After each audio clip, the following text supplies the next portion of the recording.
اعوذ باللہ من الشیطان الرجیم بسم اللہ الرحمن الرحیم. Dear students of 5th class and viewers, Assalamu alaikum warahmatullahi wabarakatuh.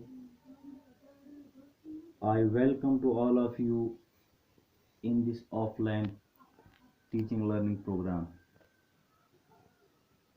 پیارے بچوں، پچھلی مرتبہ ہم نے نظم The Shadow پڑھی تھی.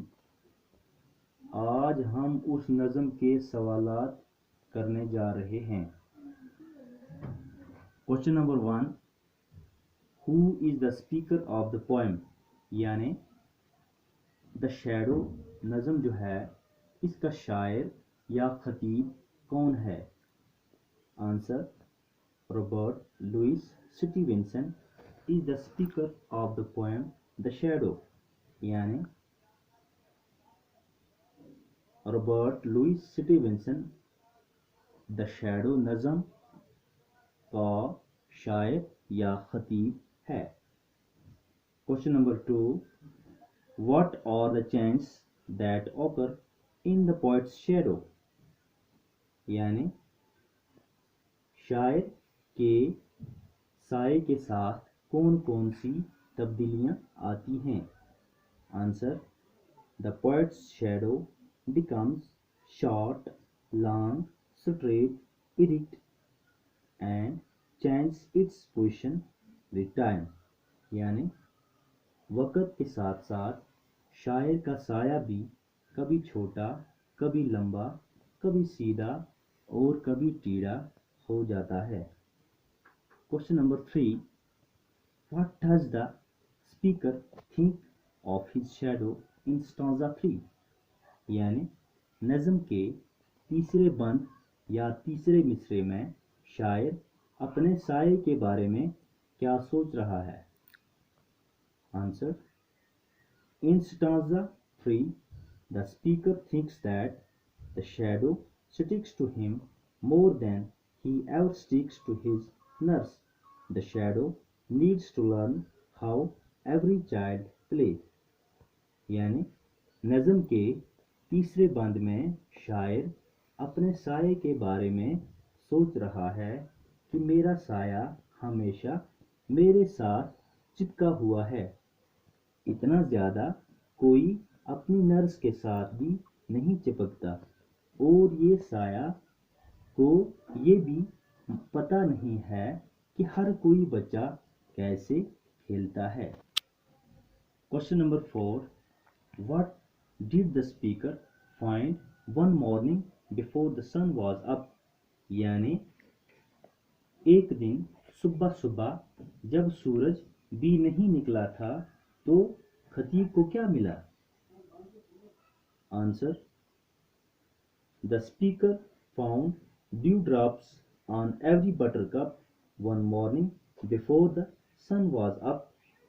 یعنی ایک دن صبح صبح جب سورج بھی نہیں نکلا تھا تو خطیب یعنی شاعر جب اٹھا تو اس نے کیا دیکھا کہ یہ جو گل اشرفی یعنی پیلے رنگ کے زرد رنگ کے جو پھول ہیں ان پہ اوس چمک رہی ہے. Question number 5. Why is the shadow funny? یعنی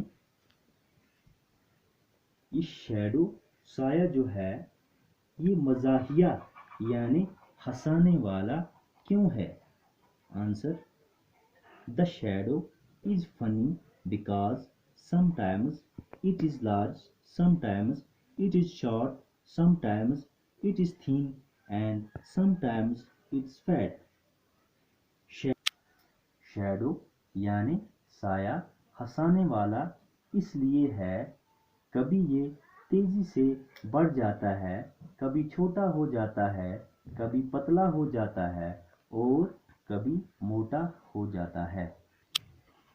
language work. Match the words in column A with their opposites in column B. یعنی کالم A میں دیے گئے الفاظ کو کالم B میں ان کے متضاد الفاظ سے جوڑیے. A part. Funny یعنی مزاحیہ، اس کا بچوں آئے گا سیریس یعنی سنجیدہ، فال گرنا، رائز چڑھنا، پراپر مناسب، امپراپر غیر مناسب، سم ٹائمز کبھی کبھی، آفن اکثر، فولش بیوقوف، وائز عقل مند، ٹال لمبا، شارٹ چھوٹا، کوریجیس بہادری، کوارڈی بزدلی، فاسٹ تیز، سلو آہستہ، اسلیپ سویا ہوا، اویک بیدار، کلوز بند، اوپن کھلا۔ 2 part. Write down words rhyming with each of the following. One has been done for you. یعنی دیے گئے الفاظ کے ہم آواز الفاظ لکھیے۔ Ball, call, tall, fall, found, round, sound, pound, shine, bine, fine, line, slow, glow, flow, blow, see, bee, fee, lee, وے، بے، کے، لے۔ Write a few sentences on your shadow. اپنے سائے کے متعلق چند جملے لکھیے۔ My shadow is dark shape. میرا سایہ کالے رنگ کا ہے، کالا ہے۔ My shadow moves with the light. میرا سایہ روشنی کے ساتھ ساتھ گھومتا ہے۔ My shadow fell across the room. میرا سایہ پورے کمرے میں چھا جاتا ہے۔ Sometimes I sits in the shadow. کبھی کبھار میں سائے میں بیٹھ جاتا ہوں۔ My shadow remains always with me. میرا سایہ ہمیشہ ہمیشہ میرے ساتھ رہتا ہے۔